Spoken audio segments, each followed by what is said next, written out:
Buksan natin ang ating banal na kasulatan sa aklat ng Hebrews chapter 10. Hebrews chapter 10 verse 19 up to verse 20. Pwede natin basahin ito sa ESV version. Ang verse niyan ay nagsasabi ng ganito, "Therefore, brothers, since we have confidence to enter the holy places by the blood of Jesus, by the new and living way that He opened for us through the curtain that is through His flesh." Ulitin ko yung verse ng last verse. By the new and living way that He opened for us through the curtain that is through His flesh. Muli ang John chapter 10 verse 9. Gusto kong basahin muli ang verse na ito.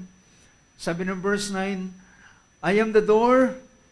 If anyone enters through me, he will be saved and will go in and out and find pasture."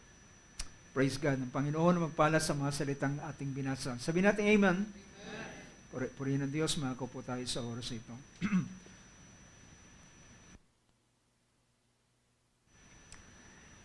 Praise God. Purihin ang ating Panginoon. At sa sandaling ito ay na-mention ko na rin nung nakaraang Wednesday na merong naka-schedule na Bible study after ngayong mamayang hapon sa lugar ng Silang, Cavite. At ito ay sa pinsan ni Brother Tito. So sama natin sa prayer. Ang Diyos ang magpala at tayo maasa ng mga salita ng Diyos ay magkakaroon ng puwang. At in fact, aming napasyalan na namin sila nung nakaraang Tuesday. At sila ay bukas para sa mga salita ng ating Panginoon. At naniniwala ako, sabi ng ating Panginoon, kapag ang mga anak ng kapayapaan ay naroon, then kapag iniwanan mo ang iyong kapayapaan, ito'y darating sa kanila. Pero kapag ang mga tao ay hindi karapat-dapat, kahit ikaw ay mag-iwan ng blessing, ang blessing ay babalik lamang sa iyo. So, hopefully, ang mga salita ng Diyos ay may papahayag mamaya sa biyaya ng ating Panginoon. Now, sa oras na ito, nais kong dumulog tayo sa sa ating paksang pag-uusapan. At nais kong bigyan ng pansin, last Wednesday ay nabigyan natin ng pansin ang paksa na may kinalaman sa the biblical significance of the door, ang importansya o kahulugan. Ang pag sinabing significance ay pagpapakita ito ng importance o ng meaning ng tinatawag na pintuan. So, ang banal na kasulatan, ito ay hindi mostly ang mababasa natin sa banal na kasulatan ay may mga pagpapahayag, mga figurative speech, mga paglalarawan, mga talinghaga, especially ang ating Panginoong Hesus nang narito siya sa ibabaw ng sanlibutan, nang siya ay nasa kanyang ministry, ang ating Panginoon ay malimit siyang nagsasalita ng parable. Nangungusap siya ng mga talinghaga, at ang talinghagang ito ay meron siyang bagay na minsang merong katotohanan behind dun sa mga salita at mga example, mga bagay na kanyang pinapahayag. At may mga pagkakataon na kapag siya'y nagsasalita ng talinghaga, ay may mga katulad ng mga Pariseo, minsan nakukuha nila yung ibig sabihin ng ating Panginoon at sila'y nagagalit sa ating Panginoon. Pero gayon pa man sa oras na ito, ay nais kong pagpatuloy ang kaisipang ito, pero gusto kong tingnan natin ang paksa na may kinalaman sa the opening of the door. Ang pagbubukas ng pintuan, the opening of the door. Now, kung ano itong klase ng pintuan ito, then mamaya malalaman natin anong klaseng pintuan ang pagbubuksan na pinapakita na ito'y mabubuksan. Dito sa verse na ating binasa sa aklat ng sa aklat ng Hebrews, ay pinakita rito si Apostol Pablo ay isang lingkod ng Diyos na bihasa sa kasulatan. At in fact, ginamit ng Diyos ang lalaking ito at ginamit ng Panginoon ang kanyang pagkakilala at pagkaalam sa Scripture. At siya ay hindi isang basta-bastang lalaki o tao. Ang tawag sa kanya ng banal na kasulatan, siya ay nakilala, siya ay Pharisees of the Pharisees. Pag sinabing Pariseo, mga kapatid, ay sila ay malalim o sabihin natin, alam nila ang kautusan, especially ang mga batas ni Moses.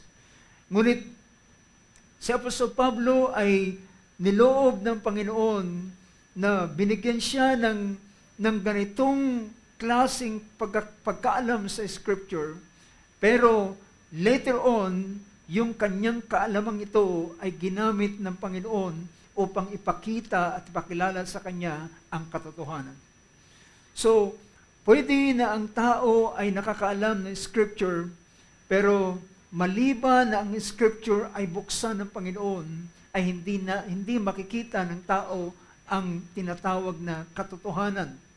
So yung tunay na pagkaunawa, naalala kong sabi nating Panginoon sa sa Matthew chapter 5 verse 7 o verse 17 ng chapter 5 ng book of Matthew. Ang sabi ng ating Panginoon dito, "Do not think that I came to abolish the law or the prophets." Sabi niya, "I did not come to abolish but to fulfill.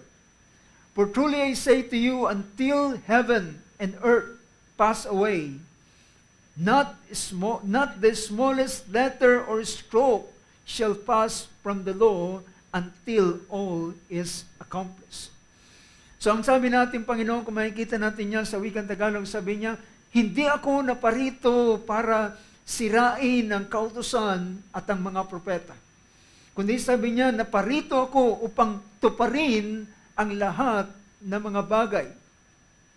Hindi para sirain, kundi ako'y naparito, at sabi niya, para tuparin at walang isa man hanggang saang langit at ang lupa ay maparam, walang pinakamaliit na titik o kudlit man sa kautusan ang mawawala, kundi ang lahat ng ito ay magkakaroon ng kaganapan. So makikita natin ang ating Panginoon ang siyang magdadala ng true meaning of the law and the prophets. Siya ang nagdala ng tunay na pagkaunawa sa kautusan. Dahilan ng tanging alam ng ng mga Pariseo ng panahong yun is the letter. At sabi ng ating kapatid ni si Pablo, na naunawaan niya ang ganitong bagay, sabi niya, the letter kills, but the Spirit gives life. Ang titik ay pumapatay, ngunit ang Espiritu ang siyang nagbibigay buhay.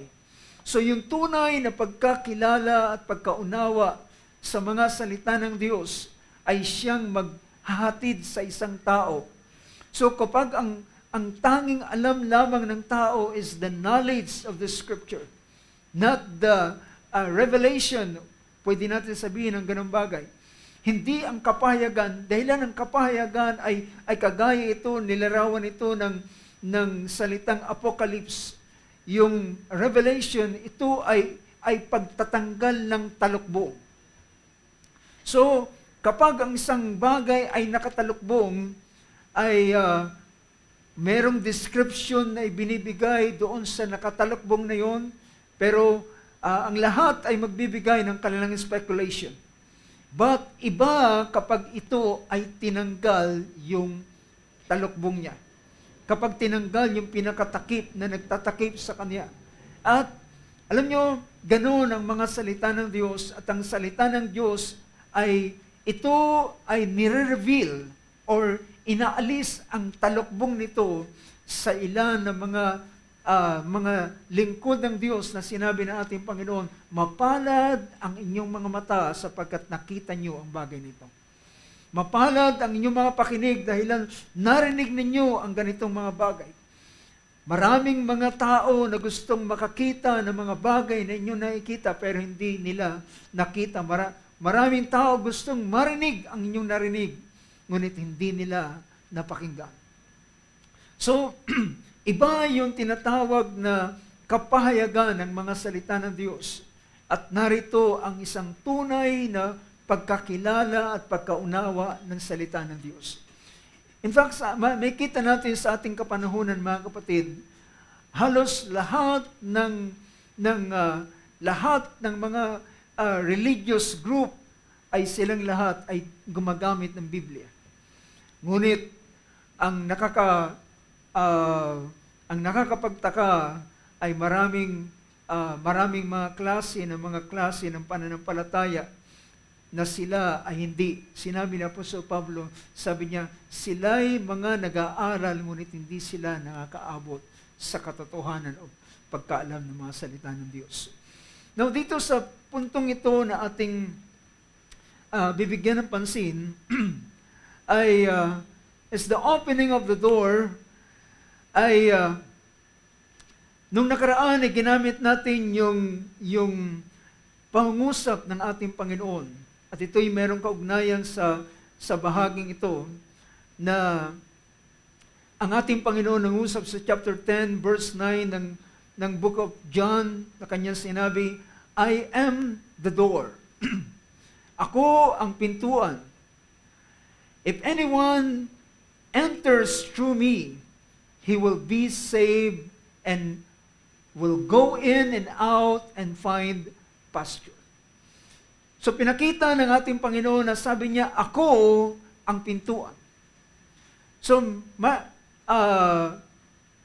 siya ay may mga pagkakataon na mahirap maintindihan ng ilan sa mga pangungusap ng ating Panginoon. In fact, kung ating itataas ang verse 5 o verse 6, sabi ng chapter 10, sinabi ro ng verse 6, sabi niya, this figure of his speech.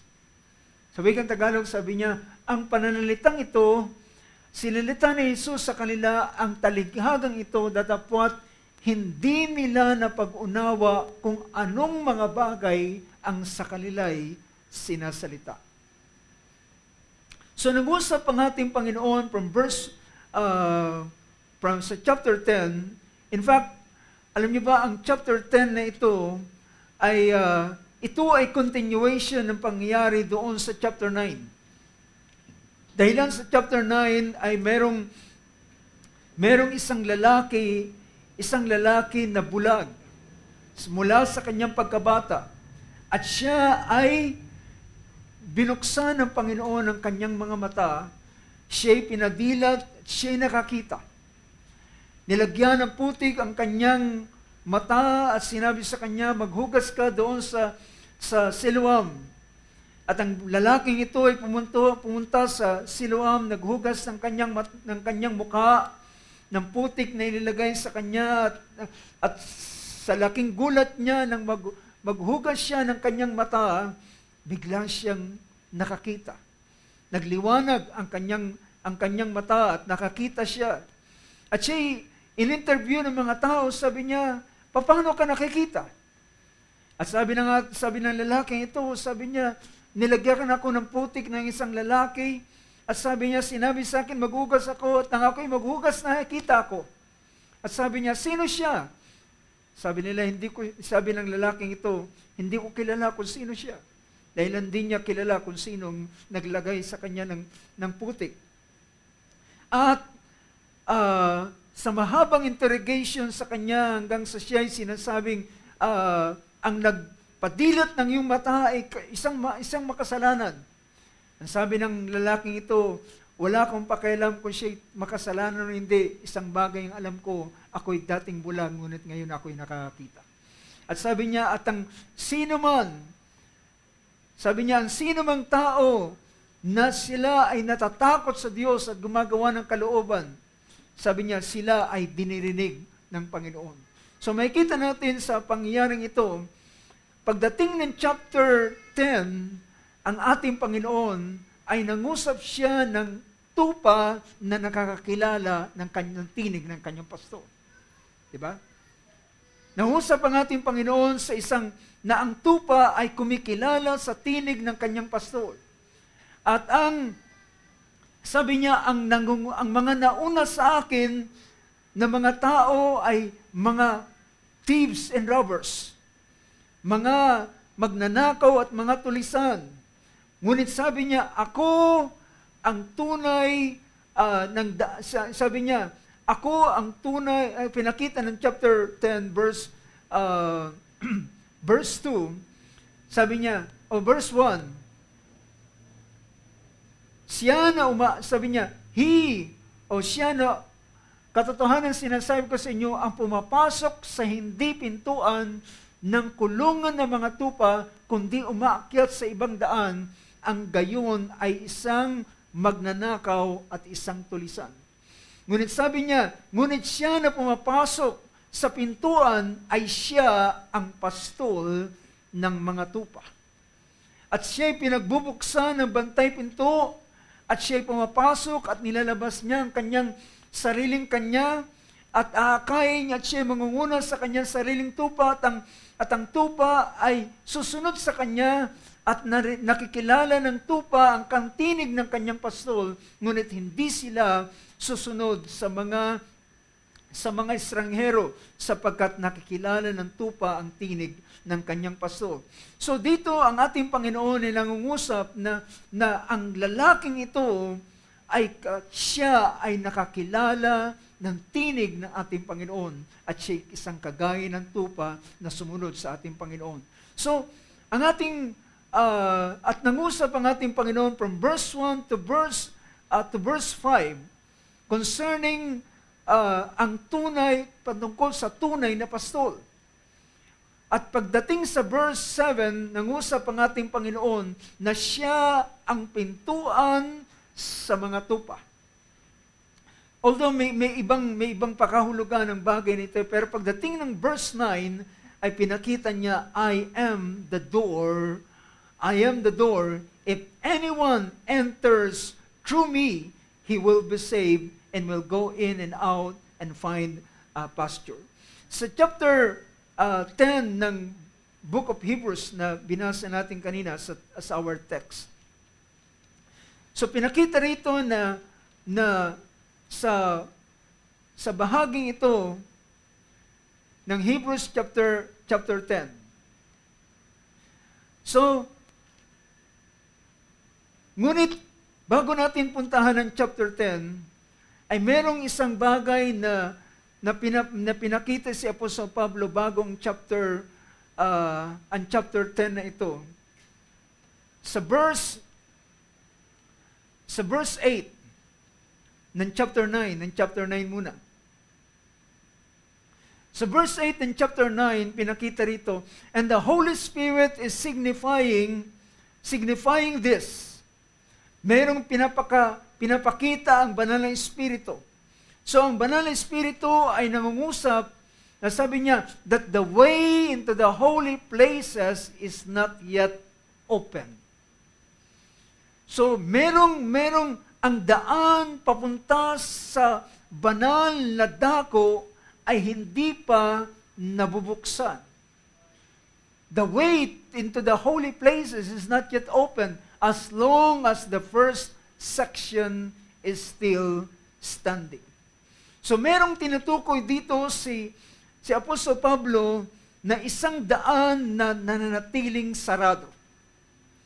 Isang daan na hindi pa nabubuksan. At ang daang ito ay masabi natin, mga kapatid, ang daang ito ay nasarhan mula pa sa pasimula. Ang tinutukoy ko na daan na nasarhan, mga kapatid, ay sa pasimula na nahulog ang tao sa pagkakasala, nang ang tao ay nahulog sa pagkakasala. Since then, mula ng panahong yon, ang pintuang ito, ang daang ito, papunta na tinawag ng Genesis chapter 3, kung titingnan natin ang verse 22 to verse 24. Ang Genesis chapter 3, Pagkatapos na mahulog sa pagkakasala ang unang tao, ang unang lalaki at babae, ang banal na kasulatan ay nagsabi, tingnan natin ang verse na ito.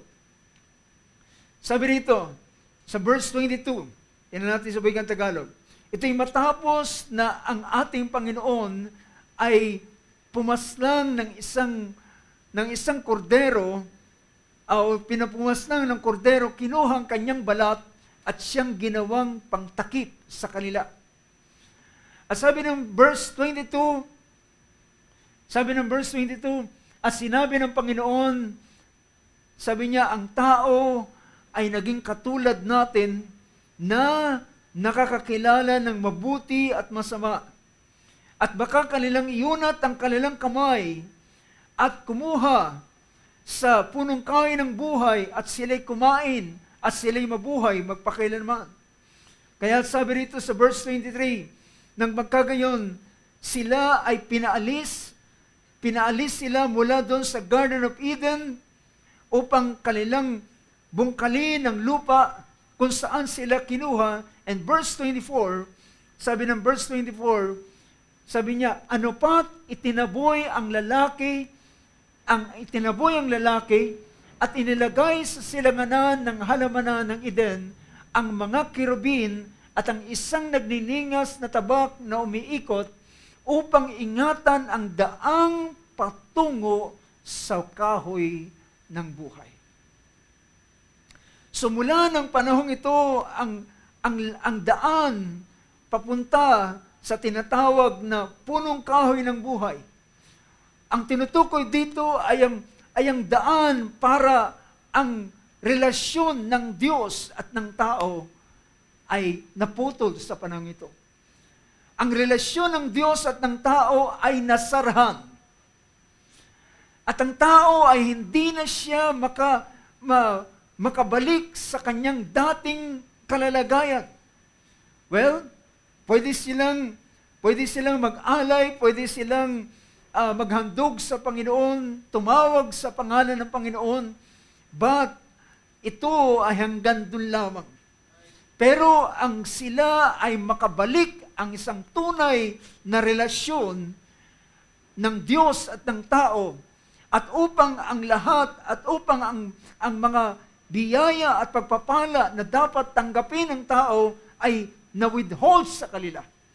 In fact, sabi ng banal na kasulatan, pinakita na ang lupa ay kinakailangan nilang bukirin, kinakailangan nilang bungkalin para ang halaman, ang punong kahoy ay tumubo at magbigay ng bunga para sa kanilang pagkain.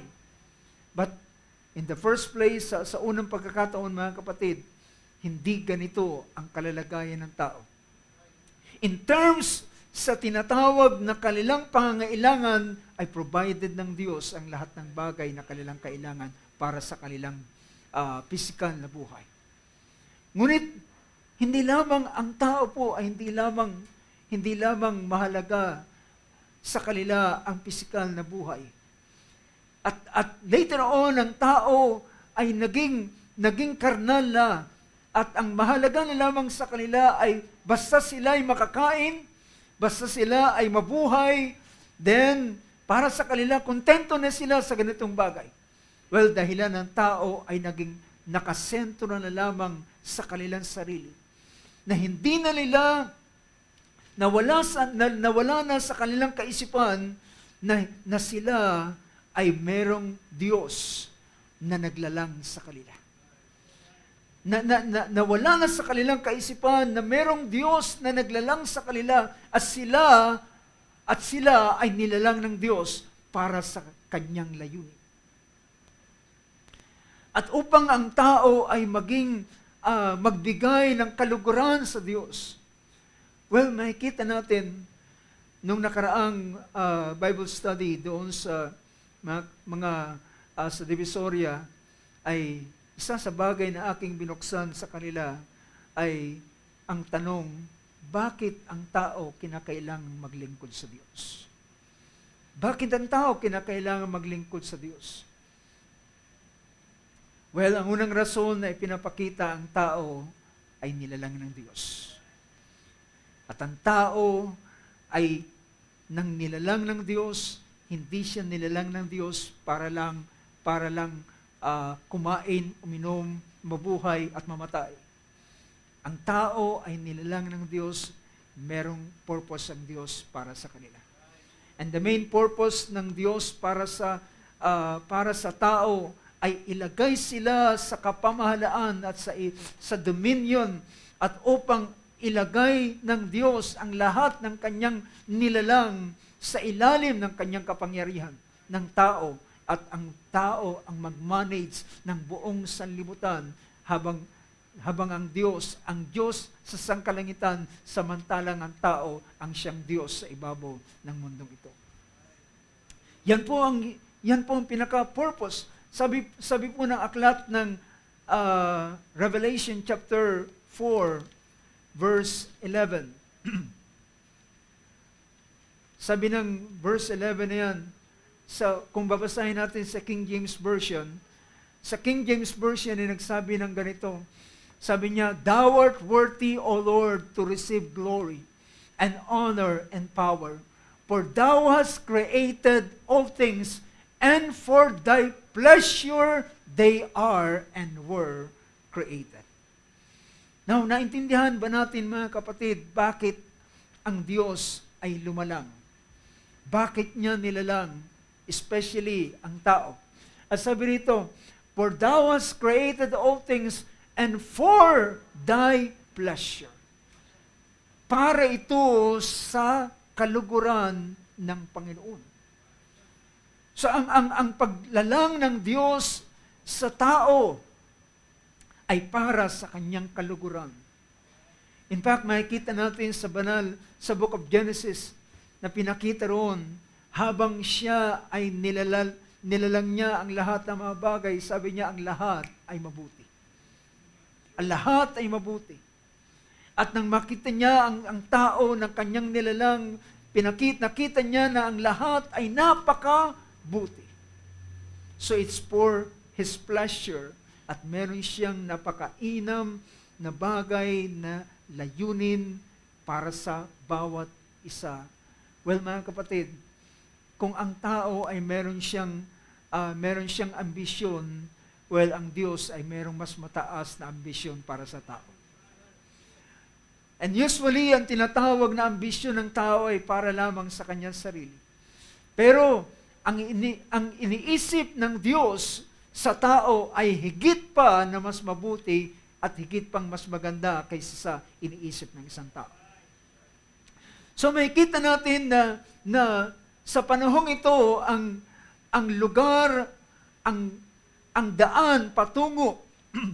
So yung tinatawag na nasarahan ang pintuan, nasarahan ang daan upang ang tao at ang Diyos ay magkaroon ng isang mainam na ugnayan, at nawala ito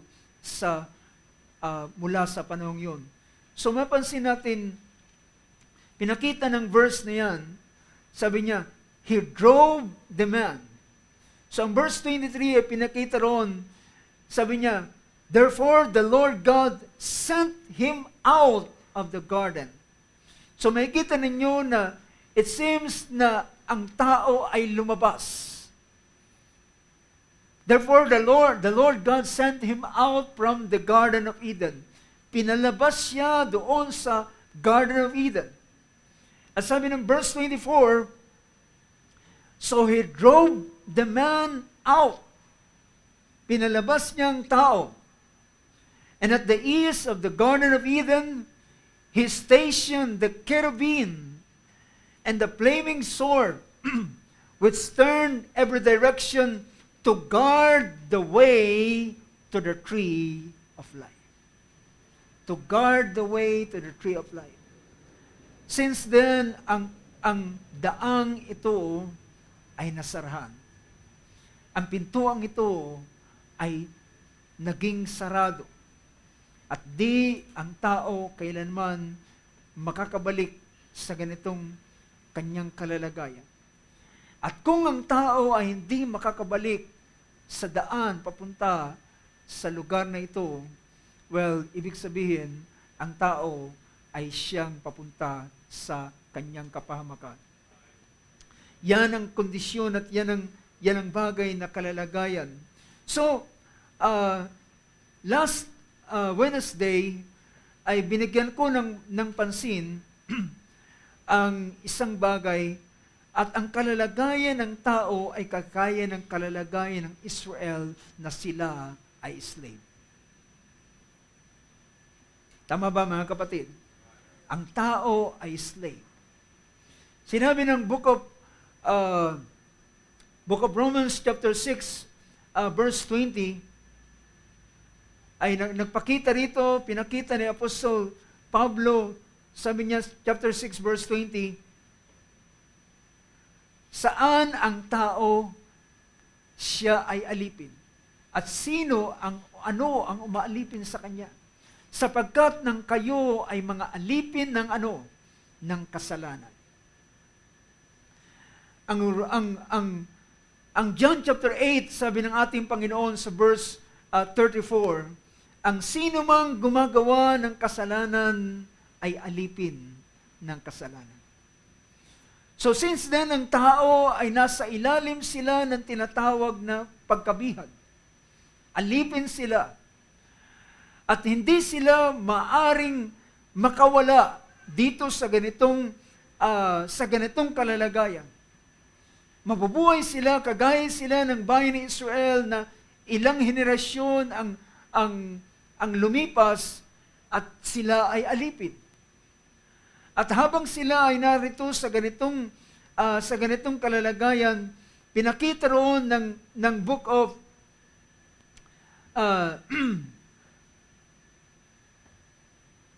kung titingnan natin ang chapter 1 verse 8 and verse 14 ng Book of Exodus, tinanan nyo ang literal na kalalagayan ng Israel. Exodus chapter 1 verse 8. Ito yung literal na kalalagayan ng Israel at makikita rin natin, maihalin tulad natin ito sa spiritual na kalalagayan ng tao. Sabi niyan, may bumangon ngang isang bagong hari sa Ehipto na hindi kilala si Jose. At sinabi niya sa kanyang bayan, narito ang bayan, ang mga anak ni Israel ay higit at lalong malakas sa atin. Dahil nakita nila kung paano ang Israel ay lumalaki ang kanilang bilang.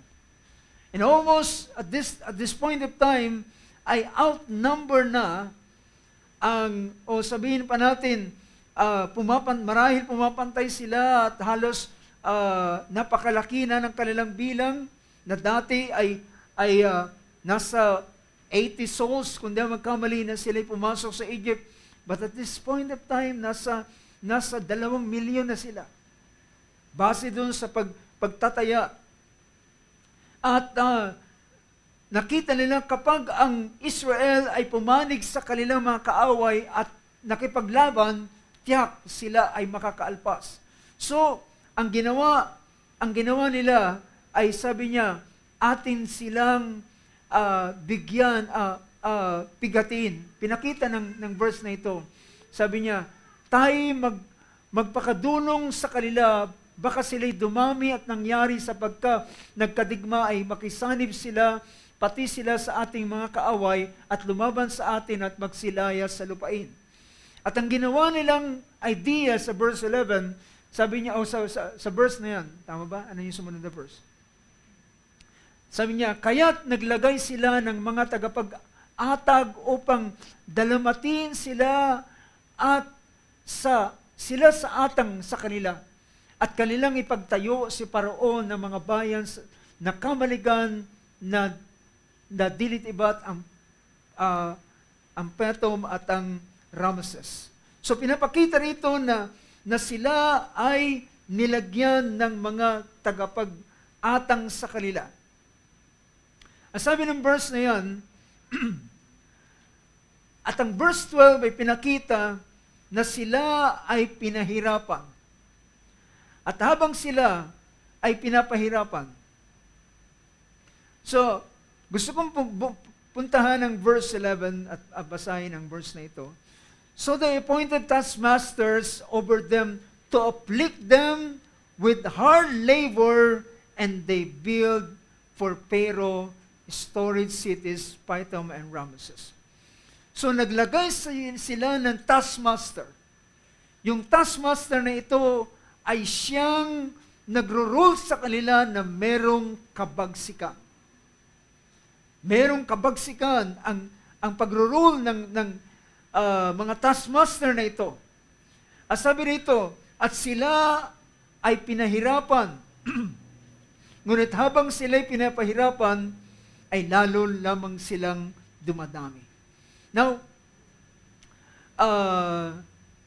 kung titingnan natin ang kalalagay literal ng Israel, na merong taskmaster na naglalagay ng atang sa kanila at pinapasunod sila sa gustong bagay na gawin ng taskmasters, ay ito ang kalalagayan ng tao, mga kapatid. Alam niyo ba, ang book of Ephesians chapter 2 ay pinakita ang kalalagayan ng tao. Ang kalalagayan ng tao, sabi rito sa chapter 2, verse 1 and verse 2 ng book of Ephesians, sabi niya, at tayo ay mga patay sa ating mga pagsalangsang at ating mga kasalanan. At sabi ng sumunod na verse, sabi niya, at siyang na inyong nilakaran ng una ayon sa lakad ng sanlibutan ito, ayon sa pangulo ng mga kapangyarihan ng hangin. So, sa kabila ng tao ay malaya, sa kabila ng tao ay hindi nakabilanggo, pero merong mga espiritu na nag-i-influence sa kanila.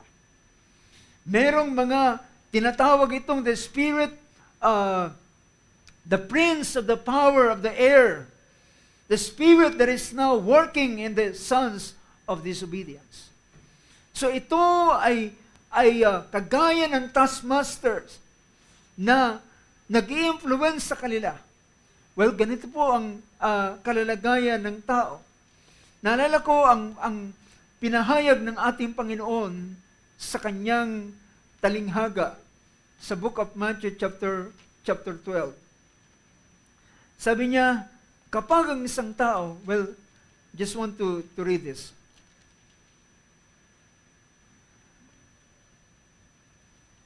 Pinakita ng ating Panginoon na kapag ang isang tao ay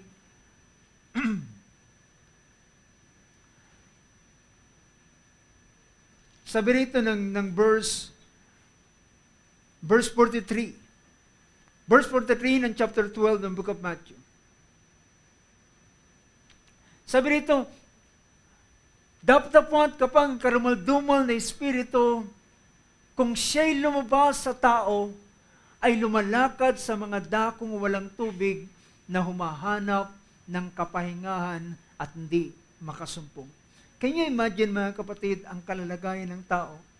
Na ang tao ay merong espiritu na nag-aalaga sa kanila.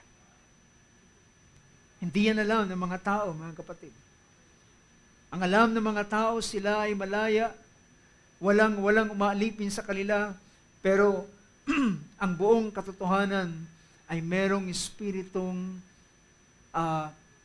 nagbabound sa kanila. Sabi rito, kapag ang masamang espiritu, well, ito yung kalalagayan kapag ang tao ay dinatna ng Panginoon, dahilan siya, ang ating Panginoon, ang siyang mas malakas na tao na nagpapalaya doon sa tao na merong umaalipin sa kanila. So kapag ang masamang espiritu ay lumabas sa tao, see, pinakita dyan, kung siya'y lumabas sa tao, ay lumalakad sa mga dakong walang tubig, ang espiritong ito na lumabas sa tao ay naghahanap siya ng kapahingahan. Well, mga kapatid, wala siyang ibang kapahingahan kundi ang tao rin mismo.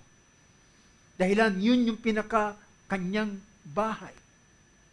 At sabi niya, pumunta siya sa dakong walang tubig at naghahanap ng kapahingahan, at kapag wala siyang makita, Kanya sabihin, sabi ng verse 4, ako ay babalik sa aking tahanan na aking pinagmulan.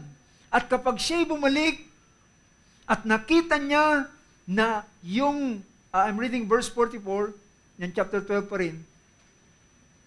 Kapag pag siya'y bumalik at doon sa tahanan na kanyang pinagmulan, at nakita niya, at sabi niya, at pagdating niya ay nasumpungan niyang walang laman, malinis, walis na, at nagagayakan.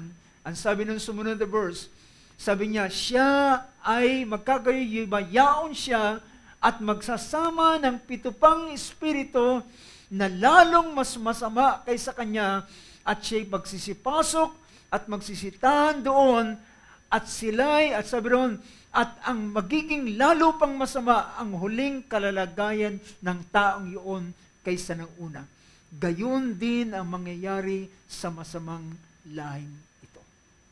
So ganito ang kalalagayan ng isang tao. Ang kalalagayan ng tao ay unknowingly ang tao ay nasa ganitong sitwasyon. Nasa kaaba-abang kalalagayan. Siya ay alipin, siya ay merong umaalipin sa kanya.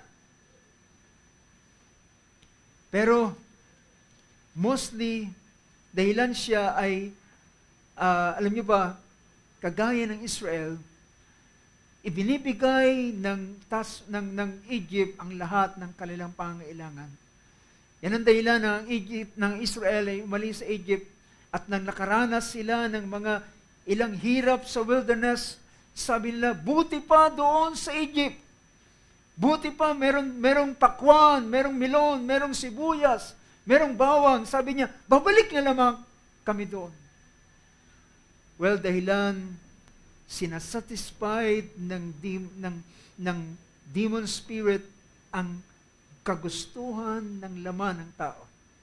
And that's the reason bakit ang tao ay nasisiyahan at tila ayaw niyang umalis sa ganitong kalalagayan. But the truth of the matter is, ang taong ito ay alipin. Siya ay sinasatisfied ang kanyang laman. In fact, sabi pa ng verse doon sa chapter 2 ng Ephesians, pinakita ng verse na ito, yung binabasa natin kanina. Sabi ng verse na yon, sa sumunod na pangungusap, among them, sa verse 3, sabi niya, tayo man ay gayon din ang ating kalalagayan. So, nangungusap ako ng kalalagayan ng mga tinubos ng ating Panginoon at ng hindi pa nakakaranas ng pagtubos. Sa gitna niyaon ay tayo rin naman ng ibang panahon ay nabubuhay sa mga kalayan ng ating laman na ating ginagawa ang mga pita o ang kagustuhan ng laman at ng pag-iisip at tayo nooy katatubong mga anak ng kagalitan gaya naman ng iba. So ganyan ang kalalagayan, mga kapatid, ng tao. Bakit ang tao ay ayaw, kung magkaminsan ay ayaw nilang iwanan ng kasalanan? Well, sabi pa ng Book of Proverbs, ang nakaw na tinapay ay masarap. Wika ng Book of Proverbs. Ang isang bagay na nangyayari sa tao ay nasasatisfied ang kanyang sarili, ang kanyang kagustuhan. Nasasatisfied ang laman, nasasatisfied ang lahat ng bagay na kanyang ginugusto. Yan ang dahilan bakit ang tao ay nananatili. Datapot, merong isang doon sa panloob ng pagkatao ng isang tao ay merong bagay na nagnanasa doon sa loob niya. Ang atang pagnanasang ito ay ano? Meron siyang ninanasa at ito ay ang makahulagpos sa ganitong bagay. Alala ko ang sabi ni Apostol Pablo sa kanyang sulat sa Book of Romans chapter 7. verse 14, up to verse sa hanggang sa pagpapatuloy, pinakita niya, sabi niya, sapagkat nalalaman natin na ang kautusay sa Espiritu, ngunit ako'y sa laman na ipinagbili sa ilalim ng kasalanan. Pinapakita rito na sabi niya, kaya ang verse 15, sapagkat ang ginagawa ko hindi ko nalalaman, sapagkat ang hindi ko ibig, ang ginagawa ko, datapwat ang kinapupuotan ko, yaon ang ginagawa ko. At kung aking ginagawa ang bagay na hindi ko gusto, ako'y sumasang-ayon ng kautusan ay mabuti. Sabi niya, verse 17, kaya ngayon, hindi ako ang gumagawa nito, kundi ang kasalanang tumitira sa akin.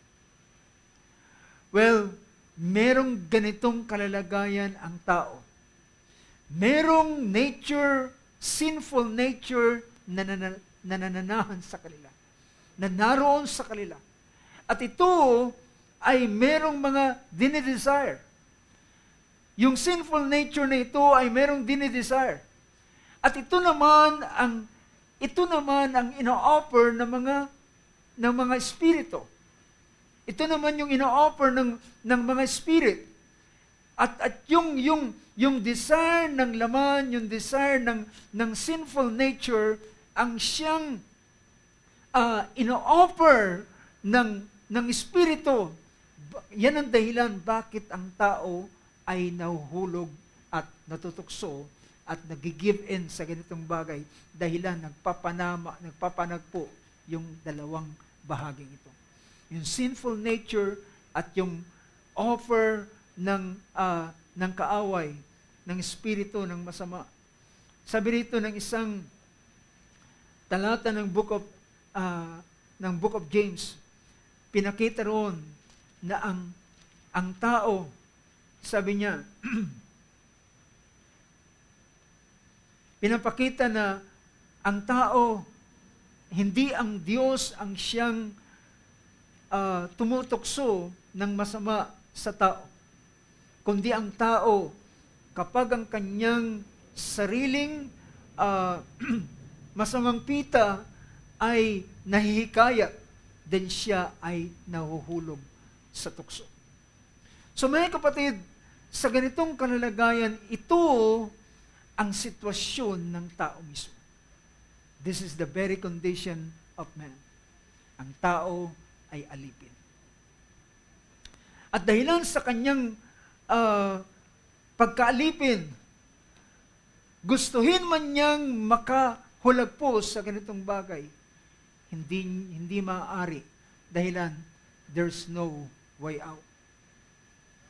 Walang pintuan na pwedeng maging lagusan para siya makatakas. Naalala ko ang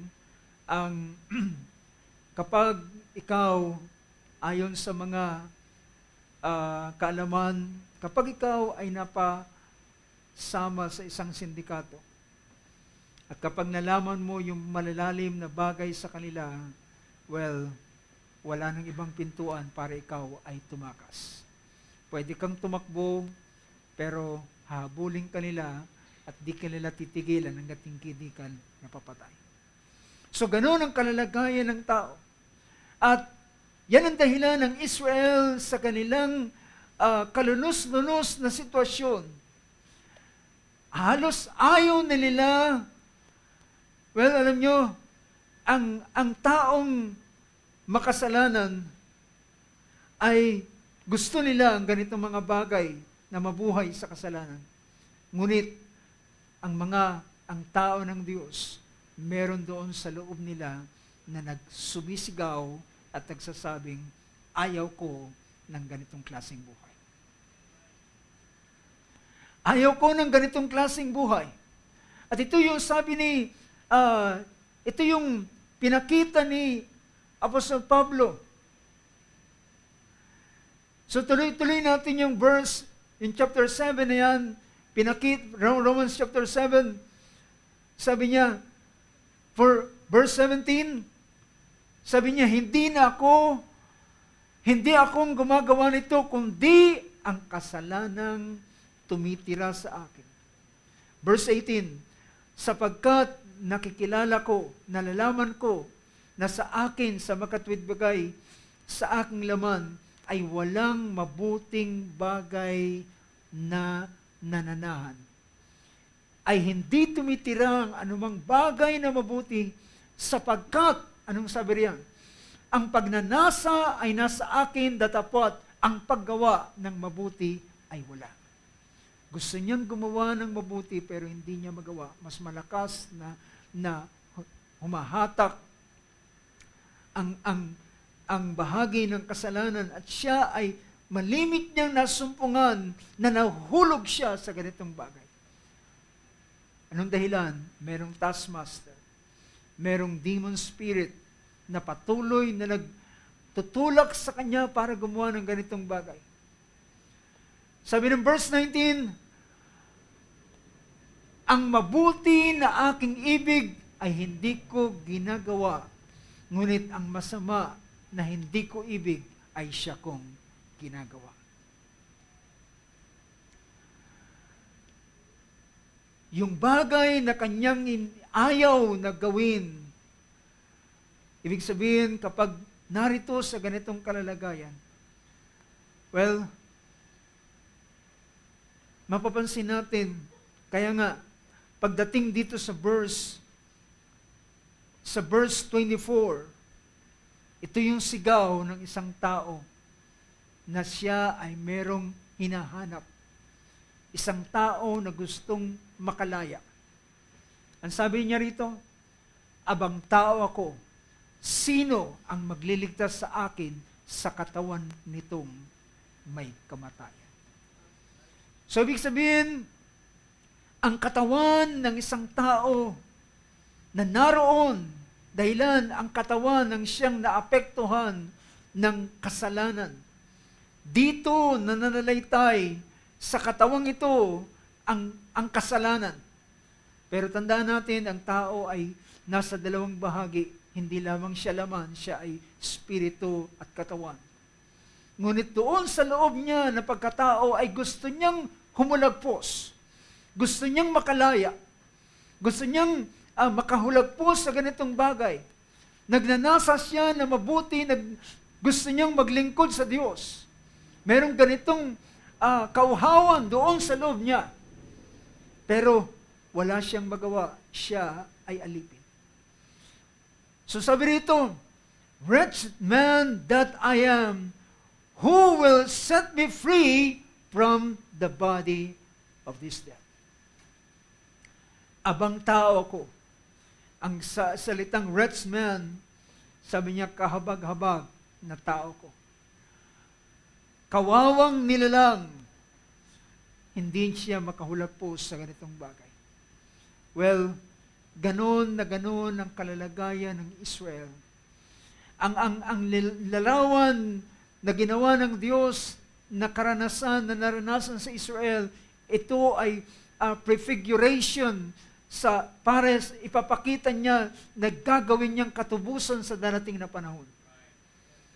So ang kalalagayan ng Israel ay merong taskmaster na gusto man nilang magpahinga, ay hindi sila pwedeng magpahinga dahilan merong kota.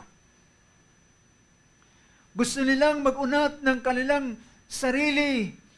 Maya-maya ay merong taskmaster na darating at sabi niya, bakit ka nagpapahinga? Magtrabaho ka. Dahilan, meron kang kota na dapat mong gawin. At yan ang kalulus-lunus na kalalagayan ng tao, mga kapatid. That even ng tao, kahit siya ay natutulog, still, hallelujah, siya ay alipin pa rin at hindi siya nakakalaya. Ngunit, kagaya ng ating binigyan ng pansin ng nakaraan, ang hinahanap ng Israel is the deliverer. Ang hinahanap ng Israel ay ang tagapagligtas. Ang hinahanap ng Israel ay isa na maglalabas sila sa kanila mula doon sa pagkaalipin na kanilang kinasasadlakan. Dahilan, hindi nila hahanapin ang ganitong bagay kung walang pangakong ibinigay ang Panginoon. Chapter 15 ng Book of Genesis ay pinakita rito ng Panginoon kay Abraham, ng ang Diyos ay makipagtipan kay Abraham. Nang siya'y makipagtipan kay Abraham, ay sinabi ng Panginoon, sabi rito, sa verse 13 ng chapter 15 ng Book of Genesis, sabi niya, verse 13, and God said to Abraham, sinabi niya, tunay, napakatalastasin mo ng iyong binhi. See? Ng iyong binhi ay magiging taga-ibang bayan sa lupaing hindi kanila at maglilingkod sa mga iyon at pahihirapang 400 taon. Ngunit sabi niya, aking hahatulan ang bansang iyon na kanilang pinaglingkuran at pagkatapos doon, sila ay lalabas na merong malaking pag-aari. Sabi niya, sila ay alis. Sa wikang Ingles, ginamit ang salitang, they will come out. They will come out. Sila ay lalabas na merong malaking pag-aari. But how? Paano sila makakalabas kung ang ganito ang kanilang sitwasyon? Imagine, ang pinakamakapangyarihang bansa sa panahong yun ay ang Egypt. Ang superpower nation, kumbaga pa sa ating superpower nation sa panahong yun, ay ang bansang Ehipto. Siya ang takbuhan ng lahat ng mga bansa. Dahilan ito ay pinakamayamang bansa at pinakamataas ang kanilang teknolohiya. At merong isang tao doon na nagro-rule na kagaya ng Diyos doon sa bansa ng Egypt. Ang kanyang salita ay batas. Ang kanyang salita ay kinakailangang i-execute. Ang kanyang kapangyarihan ay walang sino mang pwedeng sumira. But brothers and sisters, hallelujah, ang bayan ay dumadaing. Ang bayan ay humihingi ng tagapagligtas. Ang bayan ay dumadaing na nahihirapan na sila sa kanilang taskmaster na nagpapahirap sa kanila. You know, naniniwala ako that in our own lives, sa ating karanasan mismo, once upon a time, ay nagnasa tayo na makahulagpos sa ating kalalagayan. Nagnasa tayo na ayaw na natin ng ganitong klase ng buhay. At tayo ay tumawag sa Panginoon at sabi, Lord, sabi natin, Panginoon, iligtas mo ako sa aking ganitong kalalagayan. At ang Diyos ay napakabuti. Once upon a time, mga kapatid, naranasan ko ang ganitong bagay at ako'y tumawag sa Panginoon. At sinabi ko, Panginoon, iligtas mo ako. At ang Diyos ay naging mabuti at gumawa ng daan sa akin. Now, makikita natin, nang sila ay tumawag sa Diyos, then all of a sudden, ang Diyos ay dinalaw si Moses. At si Moses ang siyang gagamitin niya para ilabas ang bayan ng Israel. But, kagaya ng kasaysayan sa Egypt, hindi sila basta-basta nakalabas. At ang tanging paraan para ang pintuan ay mabuksan ay ang huling salot. At doon sa huling salot na ibinigay ng Panginoon, at bago yun ibinigay, kinakailangan muna ang tinatawag na pagpaslang ng kordero na tinatawag na Passover Lamb. And this Passover Lamb ay inilagay, kinuhang kanyang dugo at isinahon sa basin. At yung dugo niya ay inilagay doon sa hamba ng pintuan. Doon sa dalawang hamba ng pintuan at doon sa itaas ng pintuan. As I said, mga kapatid, bakit sa pintuan ipinalagay ang dugo? Bakit hindi na lamang sa ikinros doon sa ulo ng mga panganay? Bakit hindi nilang doon sa bintana inilagay? At bakit sa pintuan? Dahilan ng pintuan ay naglalarawan ng deliverance. Ang pintuan ay daan upang ikaw ay makalabas, makatakas. At yung Passover lamb na ito ay naging daan upang ang door of the deliverance sa lugar ng Egypt ay mabuksan. At nang ito ay mabuksan, alam niyo mga kapatid, tinitingnan ko isa sa meaning ng salitang Passover. Ang salitang Passover ay pinapakita na sa normal na salita, yung salitang Passover, ang ibig sabihin niyan ay to ignore from passing. To ignore from passing. At itong nangyari sa bayan ng Israel, na nangyari yung ibig sabihin ng meaning na ito ng salitang Passover, na habang ang dugo ay nilagay nila doon sa hamba ng pintuan at doon sa itaas ng kanilang pintuan at nang dinalaw ng Diyos ng gabing iyon ang Egypt at hinatulan ng Diyos ang lugar ng Egypt. Now, imagine mga kapatid, hindi lamang basta nagbigay ang Diyos ng salot sa Egypt. Ang kanyang ginawang pagbibigay ng salot sa Egypt ay judgment sa Egypt at sa mga Diyos ng Egypt. Yan ang dapat nating maintindihan. Dahilan ang mga Egyptian ay naniniwala sila sa iba't ibang mga klase ng Diyos. Hindi natin bibigyan ng pansin ang bagay na yan. Pero, nang matapos na ilagay ang dugo at dalawin ng Diyos ang lahat ng mga panganay doon sa Egypt, at nangamatay ang lahat ng mga panganay na ang kanilang bahay, ang kanilang pintuan ay walang dugo.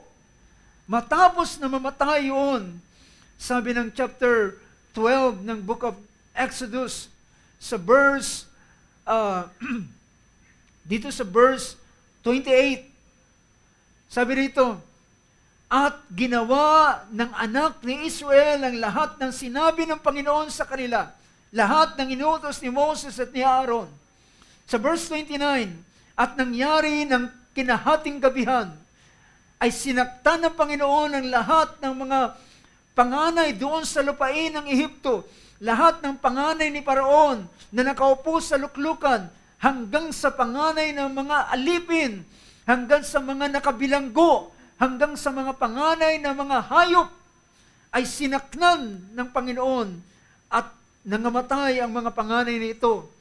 At ng gabing iyon, verse 30, at si Parao ay bumangon ng gabing iyon at kasama ng kanyang mga alipin na nasa Ehipto, at kanilang nakita na walang bahay doon na walang patay. Ang sabi rito, sapagkat walang bahay na di mayroong isang patay. Kung siniswerte ang bahay niyon, ay merong 2 hanggang 3 patay. Dahil lang kapag ang tatay ay panganay, ang nanay ay panganay, ang anak na panganay, ang hayop nila na panganay, lahat ito ay mamamatay. So, walang bahay na walang patay. Pero, sa pasimula pa ng mga salot, ang Diyos ay naglagay na ng boundary sa pagitan nila. Ang Israel ay nakaranas ng mainam na buhay. Walang langaw, walang locust, walang hailstone, walang darkness, walang anumang bagay silang naranasan, nandun sila nakakapagpahinga. Alam niyo ba mga kapatid, nang nagpasimula ang salot, ang huling-huling task na ibinigay sa kanila ay nang pumunta si Moses at nagpakita siya ng sign at ginawang ahas ang kanyang tungkod at ginawa rin naman ni Jannes and Jambres ang kanilang mga tungkod at ginawang ahas. At ngunit kinain lamang ng ahas, ng tungkod ni Moses na naging ahas, ang dalawang tungkod na naging ahas ni Jannes at Jambres. At mula noon ay naging mabigat lalo ang atas na ibinigay sa kanila. Hindi sila sinaplayan ng dayami, pero ang kota ganun pa rin. At lalo silang nahirapan, but yun na ang huling trabaho nila. Dahil ang pagkatapos noon, nang ang Diyos ay pasimulang ibuhos ang pinakaunang salot ng palaka. Well, dito na nagpahinga ang Israel. For almost hundreds of years, sila'y walang rest. Pero ng araw na unang ibigay ng Diyos ang salot, ang pinakaunang salot, ay doon nagpasimula silang nagpahinga. Dahilan, pagkatapos ng isang salot, sumunod ay panibagong salot uli at sunod-sunod na salot. Ang Israel sa panahon yon ay naroon sa Goshen at nasa kanilang pagpapahinga. Hindi na maintindihan, hindi na kayang magpagawa pa ng mga taskmaster ng atas sa kanila dahilan sila mismo ay abala doon sa mga salot na ibinibigay sa kanila. Hanggang sa makita nila yung salot na kuto, sabi ng mga magician, daliri na ito ng Diyos. Pero mga kapatid, nang ibigay ng Diyos ang huling salot na ito, at makita, ilagay ang dugo sa pintuan. Then, ang pintuan, the door of deliverance, the door of freedom, ang pintuan ng paglaya ay nabuksan sa panahon nila. At nagpasimula sila ng gabing iyon. Napansinin ninyo, sabi ng verse 31, pinatawag si Moses at si Aaron ng gabing iyon. At sabi riyon, rise up, get out from among the people, both you and the sons of Israel, and go and worship the Lord as you have said. Sabi niya, lumabas kayo rito. At kasama lahat. Sabi ng verse 33, anong sabi ng verse 33? Sabi niya, at pinagmadali ng mga Ehipsyo. Ibig sabihin, and the Egyptian urged the people to send them out. Pinagmadali sila at pinagtabuyan sila ng mga taga-Ehipsyo. At alam nyo, habang umaalis at habang lumalabas, nagmamarcha ang maraming taong ito, sabi ng Banal na Kasulatan, nang sila ay nag-journey. Sabi ng verse, tingnan natin ang verse 37. Sabi niya, at ang angka ni Israel ay naglakbay mula sa Rameses hanggang sa Sukot na may 600,000 lalaki na naglakad bukod pa ang mga bata. At verse 38, at isang karamihang sama-sama ang sumampa na rin namang kasabay nila at mga kawan, mga bakahan at maraming mga hayop. Yung meaning na binigay ko kanina ng salitang Passover, ibig sabihin, to ignore from passing. Ibig sabihin, dumadaan sila na wala na silang magawa. Ang halos kulang-kulang 2 milyon na mga Israelita, kasama ng mga mixed multitude, sabi ng verse na yun, ay dumadaan sa harapan ng mga Egyptian na hindi nila pinapansin. Ang gusto nila ay makaalis na sila. Ang gusto nila ay lumayas na sila doon sa Egypt. Pero ito ang katuparan ng sinabi ng Diyos, ilalabas ko sila na merong malaking bilang at malaking pag-aari. Dahilan, hindi lamang sila lumabas, mga kapatid, na walang daladala. Nang hiram sila ng alas, ginto, pilak, damit, at mahaling mga bagay doon sa mga Ehipsyo, at lahat ng ito ay pinagkaloob sa kanila, at kanilang sinamsaman ang buong Egypt para silang natalo sa labanan. Para silang natalo sa gera, sinamsaman, pero hindi ito pwersaan, sila mismo ang kusang nagbigay. And brothers and sisters, nangyari ang pagkakataong ito, yung Passover.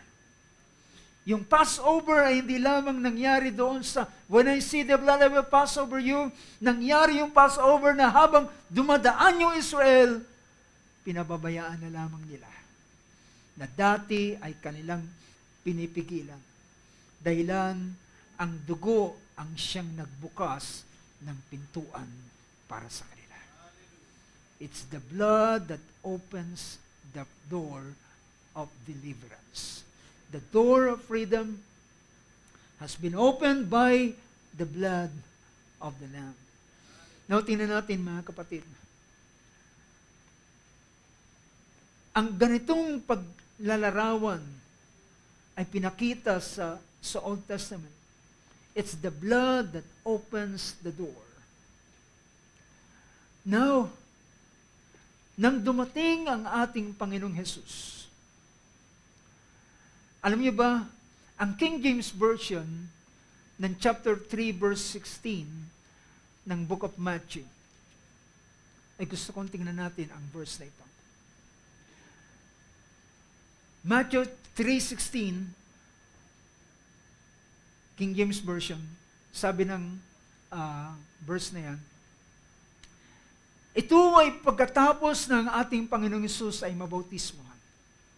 Now, tingnan ninyo, ito ay sa panahon ng baptism ng ating Panginoon sa Jordan River. Matapos niyang sabihin, permit it at this time, for it in this way it is fitting for us to fulfill all righteousness. Then verse 16, and Jesus, when he was baptized, went up straightway out of the water, and lo, napahinggan nyo, and lo, the heavens were opened unto him. Now, ang version ito ay nagpapakita na ang langit ay nabuksan para lamang sa ating Panginoong Jesucristo. Lamang. Hindi pa ito totally nabuksan. Ito ay nabuksan pa lamang para sa ating Panginoon. Dahilan, siya pa lamang ang karapat-dapat. Siya pa lamang ang sinasabi ng banal na kasulatan na, this is my beloved Son in whom I am well pleased. Kailan ang favor ay dumarating, ibinibigay, kapag ang isang tao ay nalulugod. Diba? Ang favor ay binibigay kapag ang sino man ay nalulugod. So, at this time, the heaven is not open, hindi ito widely open for all, but it is just open just for our Lord Jesus Christ. And the heaven, and lo, the heavens were opened unto him, and he saw the Spirit of God. Dahilan ng Espiritu ng Diyos ay nanaog na kagaya ng kalapati, hindi pa ito pumunta sa lahat, kundi pumunta lamang sa ating Panginoon. Do you get the point? The heaven is open unto him only. Ang langit ay naging nabuksan, pero para lamang ito sa kanya. At ang Espiritu na kagaya ng kalapati ay nanaog at dumapo sa kanya. At merong tinig na nagsasabi, ito ang sinisinta kong anak na lubos kong kinalulugtan. But brothers and sisters, tinalakay na natin na nakaraan paano siya naging karapat-dapat. At nakita natin paano siya naging karapat-dapat. Ito'y dahilan sa uri ng buhay na kanyang kinabuhay. Bukod sa siya ay pinanganak, mula sa kanyang kapanganakan hanggang sa huling sandali ng kanyang buhay, doon sa Kalbaryo ay siya ay naging karapat-dapat. Now, pagkat dito, balik muna tayo dito. Ang langit ay nabuksan para sa ating Panginoon. Ngunit ang ating Panginoon ay nangusap habang merong alagad na kanyang isang lalaking nagngangalang Nathaniel ay isinama ng kanyang kapatid na si Philip. Sabi rito sa chapter 1 ng Book of John. Book of John chapter 1, sabi rito, dahilan sinabi ni Felipe kay Nathaniel, sabi niya, nakita namin ang Mesiyas. Verse 45, Philip found Nathaniel, nakita ni Felipe si Nathaniel at sinabi sa kanya na nakita na namin ang sinasabi ng kautusan ni Moses, ang propeta, si Jesus na taga Nazaret, ang anak ni Jose. At sabi ni Nathaniel, meron bang mabuting bagay na lalabas sa Nazaret? Sabi ni Philip sa kanya, halika, iyong tingnan. At nang makita ni Jesus si Nathaniel mula sa malayo, ay sinabi sa kanya, narito, isang tunay na Israelita na sa kanyang dila ay sa kanyang bibig ay walang daya. At si Nathaniel ay nagtanong, sabi niya, first time niya lang ako nakita, bakit niya sinabi isang tunay na Israelita? Well, behold, pinakita roon, ang tunay na Israelita. Pag sinabing tunay na Israelita, ay pinapakita ang isang lalaking lumalakad sa kautusan ni Moses. Lumalakad sa kalooban ng Diyos, lumalakad sa mga salita ng Diyos. Ang tunay na Israelita na walang daya sa kanyang bibig. At sabi ni Nathaniel, paano mo ako nalaman? Paano mo ko nakilala? Sumagot si Jesus at sinabi sa kanya, bago ka pa tawagin ni Felipe, nang ikaw na sa ilalim ng puno ng igos, ay nakita na kita. At sabi ni Nathaniel ay sumagot siya, sabi niya, Rabbi, tunay na ikaw ay anak ng Diyos, ikaw ang hari ng Israel. At sinabi niyang Panginoon sa kanya, dahilan ba sinabi ko sa iyo na nakita kita sa ilalim ng puno ng igos, ikaw ay sumasampalataya. Narito, sabi niya, makakakita ka. Nakikita mo ang mga, sa wikang English, pinakita ron, you will see greater things than this. Well, mga kapatid, why? Because the heavens start to become open for our Lord. Pero ang sabi ng Panginoon, meron ka pang higit na bagay na makikita. You will see greater things than this. Because it is just the starting of the ministry of our Lord Jesus Christ. Makakakita ka ng higit pang mga bagay. Kailan ito? Kapag ang langit ay lubos na nabuksan. You will see greater things than this. Sabi ng ating Panginoon, verse 51, tingnan niyo. Tingnan natin sa Tagalog. Ano sabi riyan? At sinabi niya sa kanya, katotohanan, sabi ko sa iyo, makikita ninyong bukas ang langit. At ang mga anghel ng Diyos ay mamamanhik manaog sa ulunan ng anak ng tao. Sabi dito ng ating Panginoon, makikita ninyo, you will see the heavens open and the angels of God ascending and descending on the Son of Man. Ito yung pangitain na nakita ni Jacob. Nakakita siya ng isang hagdanan mula doon sa lugar ng Bethel na doon siya'y natulog. At nakakita siya ng hagdanan na akyat sa langit. At ang langit doon sa pintuan ng langit ay bukas. Ay nakita niya ang Diyos na naroon at nangusap sa kanya. At sabi niya, Jacob, ang lugar na iyong kinaroroonan ay siyang ibibigay ko sa iyo. At sabi niya, Jacob, hindi kita iiwan, hindi kita pababayaan hanggat hindi ko nagagawa ang aking layunin sa iyo. So, ang pangitain ito na ang langit ay mabubuksan, ito ay mangyayari sa panahon ng pagdating ng ating Panginoong Hesukristo dito sa ibabaw ng lupa. Ang langit ay sabihin natin, parang pintuan na bahagyang isiniwang para makadaan o dumating sa pagdating ng ating Panginoon.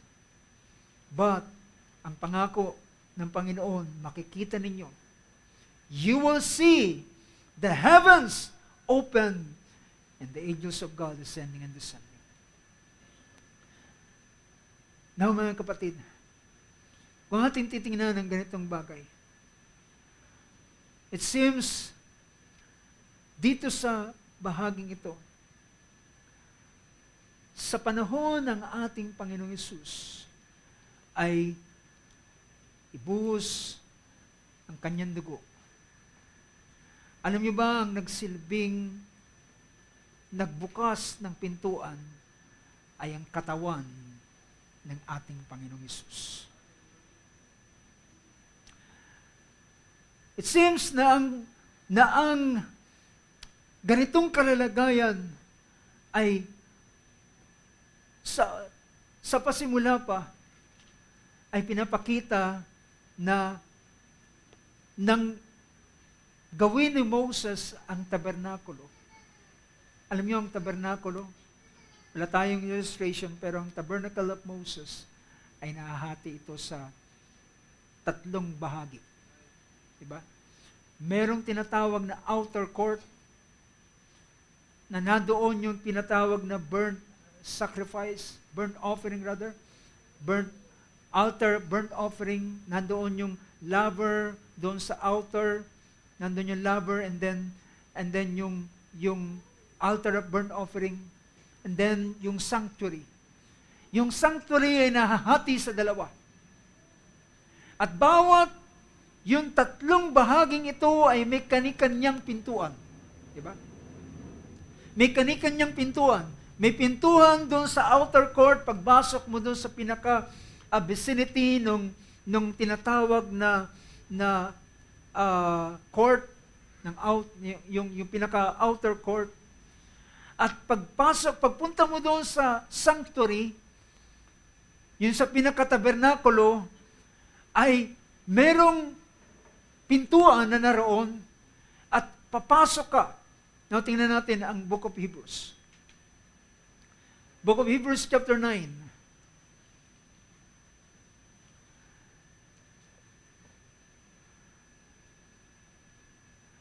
Sa chapter 9, verse 2, sabi niya rito, merong tabernakulo na inihanda ang tinatawag na the outer one na naroon ang mga kasangkapan, ang lampstand, ang table, ang sacred bread, na siyang tinatawag na holy place. The second, sa verse 3, the second veil, there was the tabernacle which is called the Holy of Holies. Yung sumunod doon ay yung tinatawag na pinakabanal na dako. Yung banal na dako ay naroon ang candlestick, naroon ang table of shewbread, naroon ang altar of incense, pero merong tinatawag na Holy of Holies. At yung pinaka-Holy of Holies na yun ay isang kasangkapan lang ang naroon. Nang naroon ay walang iba kundi dito meron siyang binanggit, pero ang arrangement sa Old Testament ay pinakita ang Ark of the Covenant na natatakpan sa lahat ng ginto. At na doon sa Ark of the Covenant, naroon sa loob ng box na yon, yung tungkod ni Aaron at yung mana na hindi na nandun sa pot.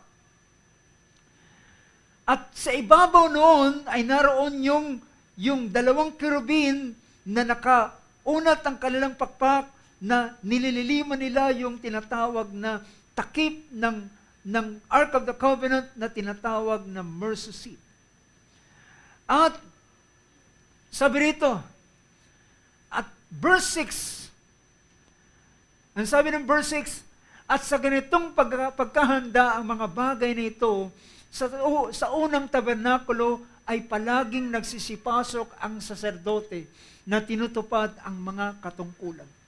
Yung holy place ay ang nakakapasok, ang pumapasok doon ay yung mga ordinaryong priest. Mga saserdote, nag-aayos ng kandilero, naglalagay ng shewbread, naglalagay ng incense doon sa altar of incense.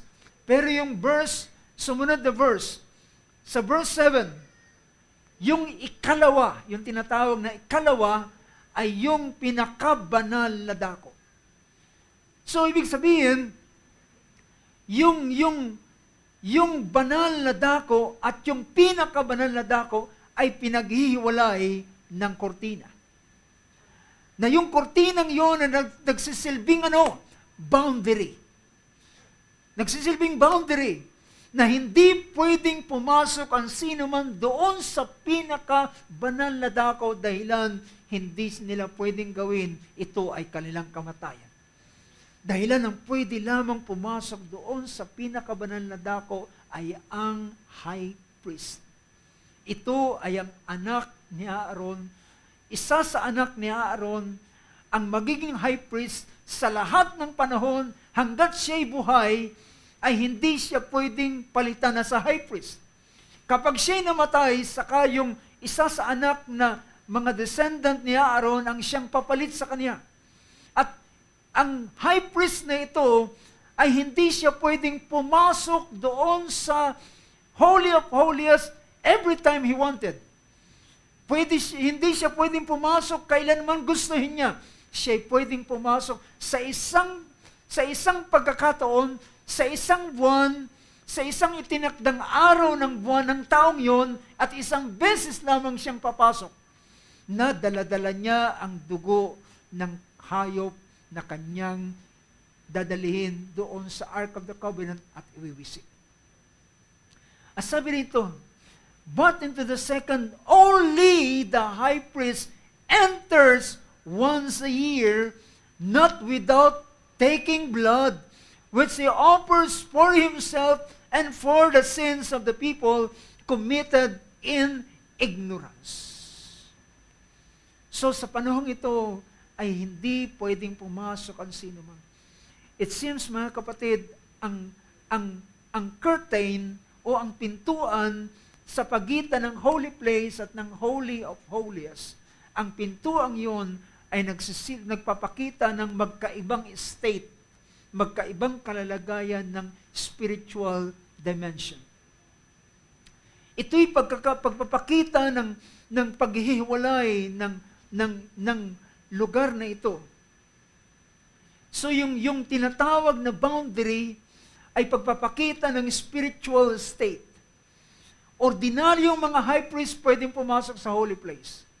Pero espesyal na dako ang Holy of Holies at tanging ang high priest lamang ang pwedeng pumasok. But brothers and sisters, yan yung dahilan binasa natin sa verse 8. The Holy Spirit is signifying that the way into the holy place is not yet opened, is not yet been disclosed, while the outer tabernacle is still standing.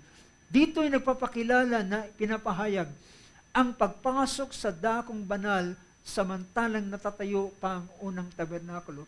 Ang pinapakita diyan, sa panahong ito, sarado ang tinatawag na daan papunta sa kabanal-banalang dako.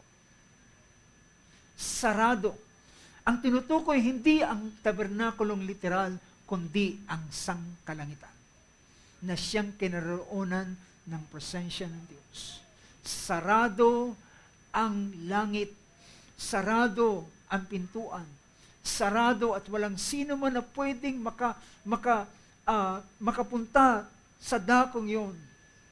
Ngunit, ang sumunod na pangungusap dito, dahilan, it seems, sabi niya, tingnan nga natin ang King James Version ng verse na yan. Pinakita rito, the Holy Ghost, this signifying that the way into the holiest of all was not yet made manifest, or ESB, was not yet made, was not yet opened as long as the first section is still standing. Sa panahong ito, sarado ang lugar na ito. Ngunit, sabi ng verse 11,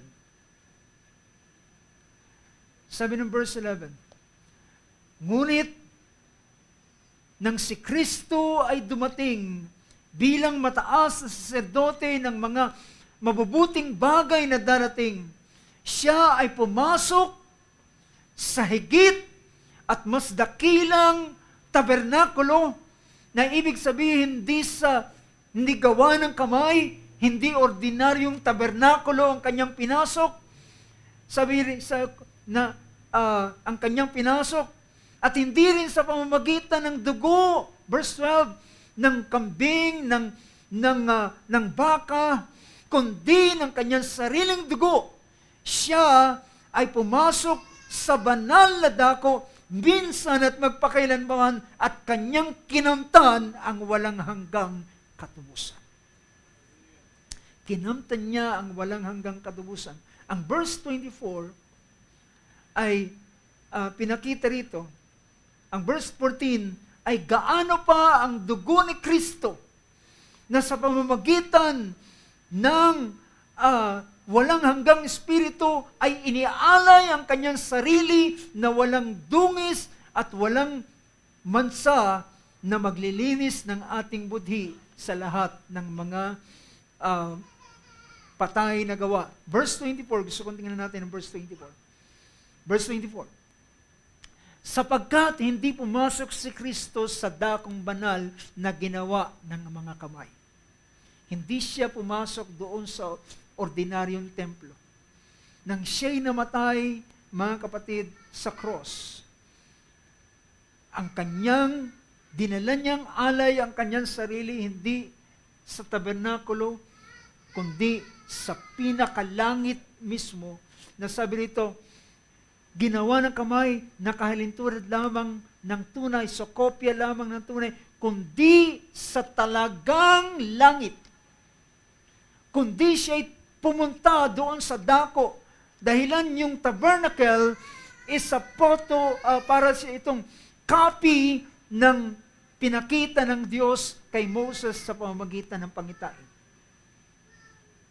At kung ano nakita niya sa pangitain, ibig sabihin, merong original na pinagkopyahan ang Tabernacle of Moses. At ang original na ito ay walang iba, kundi ang talagang langit. Ang tunay na langit na pinaka-abode of God. Na siyang kanyang pinagkopyahan. Upang ano? Upang humarap ngayon sa harapan ng Diyos dahil sa atin. Dahilan siya ang katuparan ng tunay na mataas na saserdote. At anong nangyari, mga kapatid? Nang kanyang dalhin ang kanyang sarili. Dito natin mababasa ang chapter 10 ng Book of Hebrews. Verse 19. Sabi ng verse na yan, kaya nga, mga kapatid, yamang may kalayaan ngang makapasok sa dakong banal sa pamamagitan ng dugo ni Jesus. Ngayon, ang tinutukoy na pwede nang pumasok ay hindi lamang si Kristo, kundi ang bawat isa sa atin.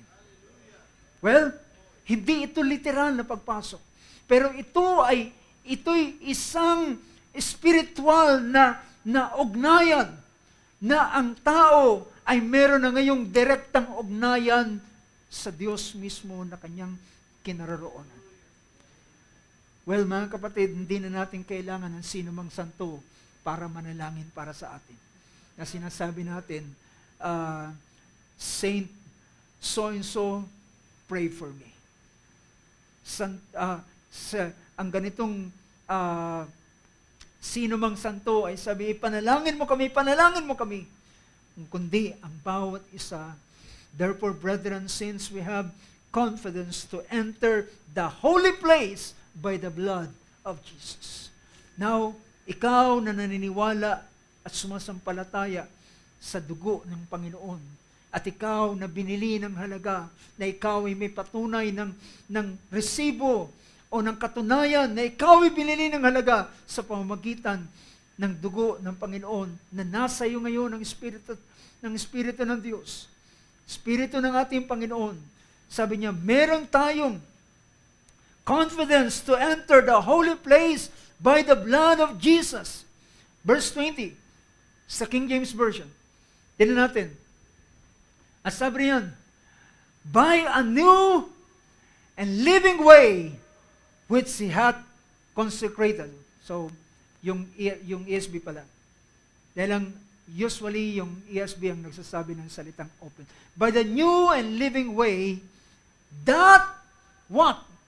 He opened for us through the curtain that is through His flesh.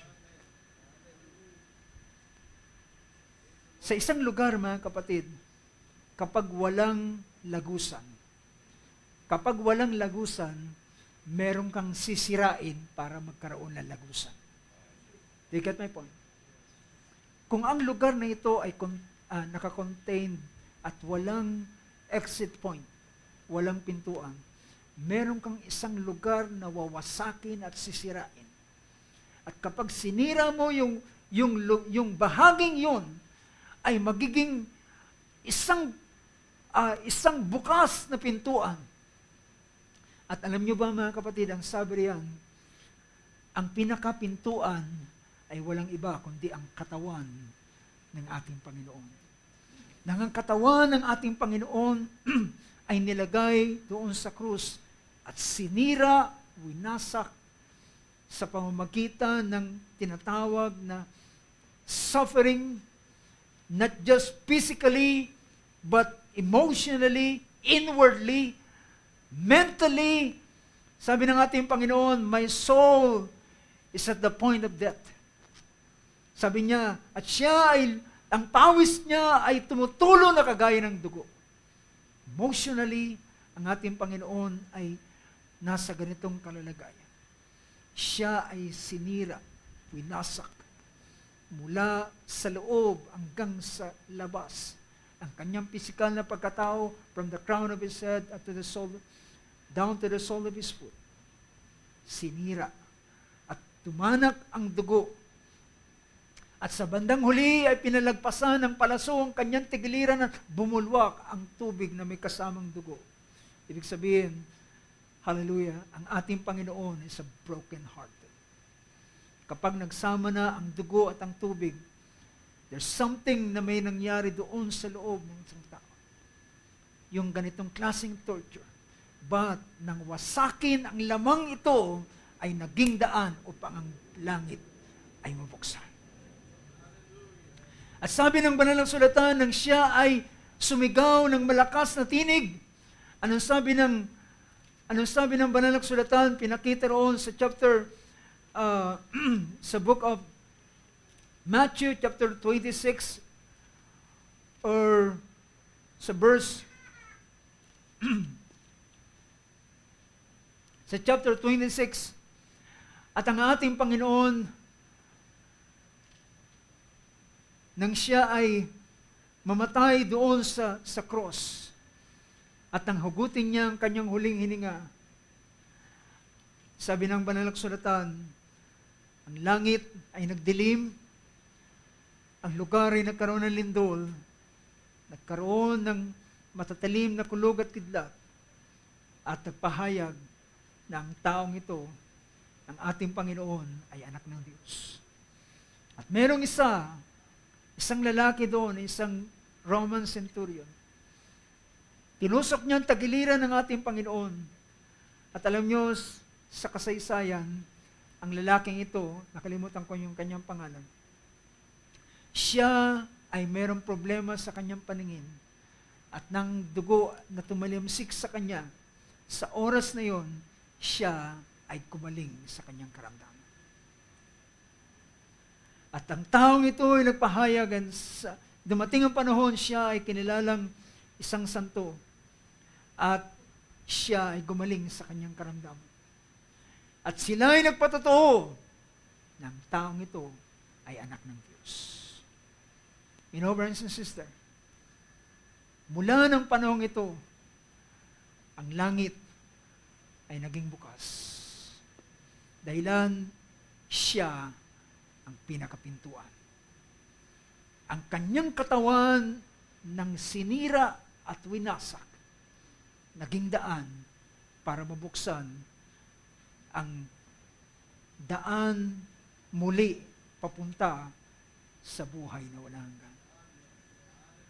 Ang dating saradong daan doon sa Genesis chapter 3 ay muling nabuksan dahilan sa katawan ng ating Panginoon na kinakailangang wasakin, kinakailangang sirain, kinakailangang hapakin para mabuksan ang pintuan at magkaroon ng pintuan at magkaroon ng lagusan at magkaroon uli ng panunumbalik na ugnayan ng tao at ng Diyos.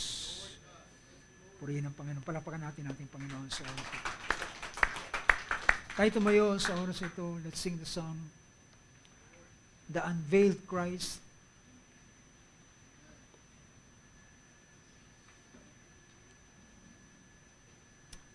Praise God.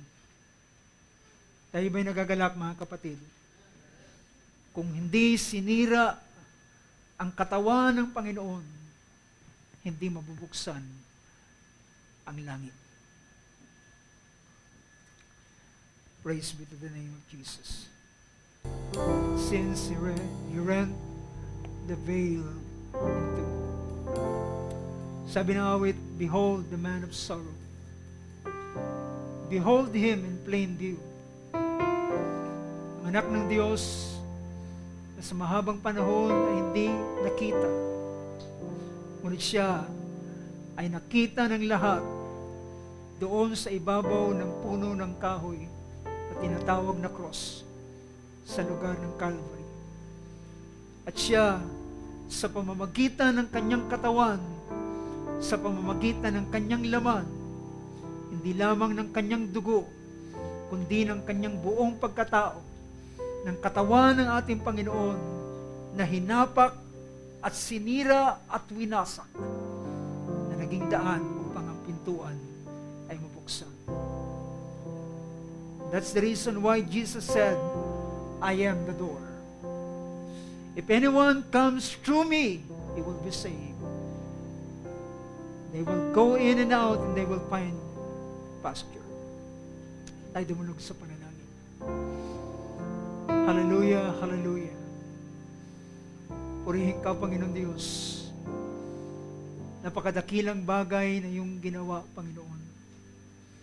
O Lord Jesus, sa oras na ito ay aming kinikilala, Panginoon, ang bagay na ginawa sa iyo. Hindi lamang ang suffering na iyong naranasan. Hindi lamang ang hirap ng iyong damdamin, ng iyong pagpapasya, na iyong sinabi, Ama, kung maaari ang sarang ito ay lumagpas sa akin. Ngunit hindi ang aking kalooban na mangyari, kundi ang iyong kalooban. At sa sumunod na panalangin ng aming Panginoon na nagsabing, Ama, ang sarong ito ay hindi lalagpas sa akin at ito'y kinakailangan kong inumin. Mangyari ang iyong kalooban. At siya'y bumangon at hinarap si Judas na nagkanulo sa kanya at ibinigay ang kanyang sarili doon sa mga Roman soldier na humuli sa kanya, na nagdala doon sa lugar ng paghatol, at doon siya ay hinagupit at ang kanyang katawan ay halos sinira at winasak. Nilagyan ng koronang tinik, pinagpasan ng cross mula, hallelujah, sa Judgment Hall hanggang sa Via Dolorosa, hanggang sa siya'y makarating doon sa Kalbaryo.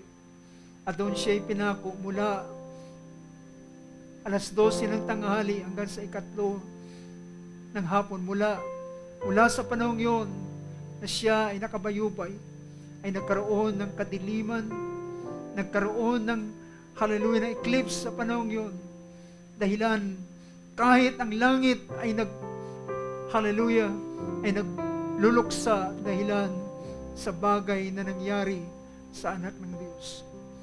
At sa huling sandali ng iyong ihingang, huling hininga ng iyong buhay, hallelujah, ang hapak, ang tabing ng templo ay nahapak mula sa itaas hanggang sa baba, na naglalarawan na nabuksan na ang kalawalatian sa pamamagitan ng katawang binayubay ng aming Panginoong Hesus.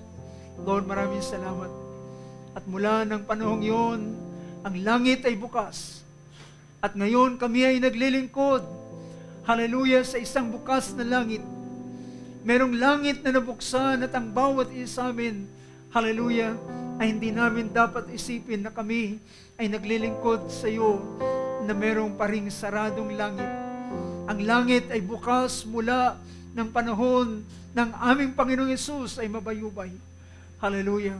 At kami ay merong bukas, hallelujah, na pagpasok sa dakong iyon na makalangit na dako. At pwede naming sambahin ka sa Espiritu.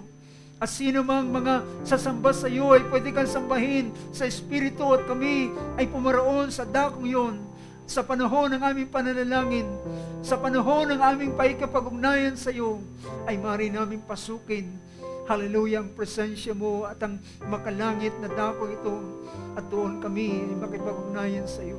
O Diyos, maraming salamat. Hallelujah. At sa huling araw na ito, pinapakilala mo sa iyong mga anak ng bukas ng langit ay yung binuksan sa pamamagitan ng katawan na ipinako sa krus. Lord, binabalik namin sa iyo ang buong karangalan, buong pagpapasalamat sa oras na ito. I-bless mo nga, O Diyos, ang mga salitang ito at patuloy na makilala ng bawat isa sa amin. Kung ang aking mga pangungusap ay hindi sapat, ngunit ang iyong salita, ang iyong Espiritu ay sapat na gumawa sa bawat isa at magpahayag ng mga salitang ito para sa iyong mga anak. Ng bawat isa ngayon, hallelujah, ay maaari ng makahulagpos. Ang pintuan ay bukas na at maaari na kami makatakas sa pamamagitan ng aming Panginoong Hesus. Maaari na kami makalaya sa anumang bagay na umaalipin sa bawat isa amin, ay meron ng pintuang bukas upang kami, hallelujah, ay tumakas at makaranas ng lubos na kalayaan. At kagaya ng sinabi ng aming Panginoon, kung kami ay payalalayain ng anak, kami ay lubos na ng malaya. Panginoon, maraming salamat, Lord, sa oras ito. Nais kong ibigay sa iyo ang karangalan, ibigay sa iyo ang pagpupuri, ibigay sa iyo ang pagpapasalamat. At Lord Jesus, hallelujah, dalangin ko, Panginoon, ng mga salitang ito, hindi lamang isang aral, hindi lamang isang doktrina, hindi lamang isang topic, Lord, na pwede namin pag-usapan. Dalangin ko, Diyos, maging realidad ito sa buhay ng bawat isa amin. Maranasan namin, Panginoon, ang isang bukas na langit sa aming buhay. Hallelujah. Na pwede kaming lumapit sa iyo directly, Lord, pupunta sa iyong banal na luklukan. mauwi sa iyong lahat ng pagpapasalamat. Itong aking dalangin, itong aking pagpupuri sa pangalan ng aming Panginoong Kristo Jesus. Amen. Amen and amen. Palapakan natin ating Panginoong Diyos. Hallelujah. Habang inaawit natin ang minsan pang chorus na yan, ay nais kong bigay sa ating MC.